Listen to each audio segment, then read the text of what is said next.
Breaking news today. The US carried out further strikes against Houthi locations in Yemen, according to a US official, one day after launching a coordinated multi-nation attack on nearly 30 Houthi positions. The additional strikes carried out Friday night, Eastern Time, were much smaller in scope than the previous night. They targeted a radar facility used by the Houthis, the official said. The Houthis had fired at least one anti-ship ballistic missile towards a commercial vessel earlier Friday. On Thursday, the US and UK struck 28 separate Houthi sites in an attempt to disrupt their ability to fire upon international shipping lanes in the Red Sea. The two countries were also backed by Canada, Australia, Bahrain, and the Netherlands. The latest strike was carried out unilaterally by the United States, the official said. The US had threatened the possibility of additional military action if the Houthis continued to launch drone and missile attacks on commercial vessels in the Red Sea. We will make sure we respond to the Houthis if they continue this outrageous behavior along with our allies, US President Joe Biden said Friday while in Pennsylvania. But after the US-led strikes, the Iran-backed rebel group launched another anti-ship ballistic missile towards a commercial vessel in the Gulf of Aden, south of Yemen. The new strikes also come after the White House said it was trying to avoid an escalation. Everything we're trying to do is to prevent any further escalation, John Kirby, Strategic Communications Coordinator for the National Security Council, told CNN Friday. The set of US-led strikes on Thursday evening targeted radar facilities and command and control nodes, as well as facilities used for the storage and launch of drones, cruise missiles, and ballistic missiles. These are the primary weapons the Houthis have used to target commercial vessels in the Red Sea.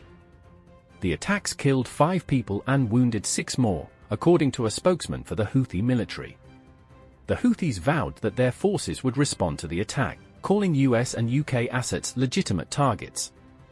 Martin Griffiths, the man in charge of the UN's relief operations in Gaza, has painted a dire picture of conditions in the Strip, saying his colleagues have witnessed scenes of utter horror.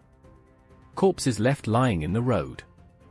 People with evident signs of starvation stopping trucks in search of anything they can get to survive, Griffiths, UN Under-Secretary General for Humanitarian Affairs and Emergency Relief Coordinator, told members of the UN Security Council on Friday.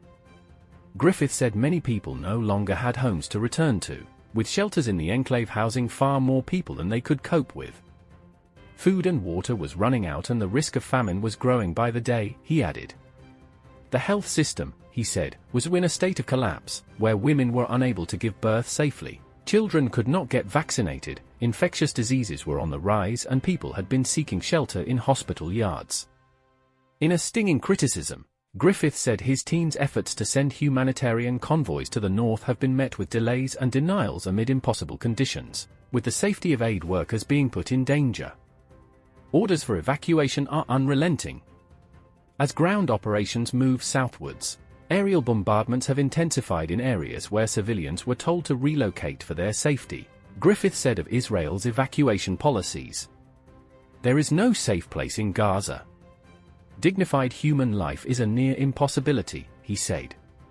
But the UN humanitarian chief also urged people not to forget the 1,200 people killed, thousands injured, and hundreds taken in the brutal attack by Hamas and other armed groups on Israel on October 7, and the accounts of abhorrent sexual violence.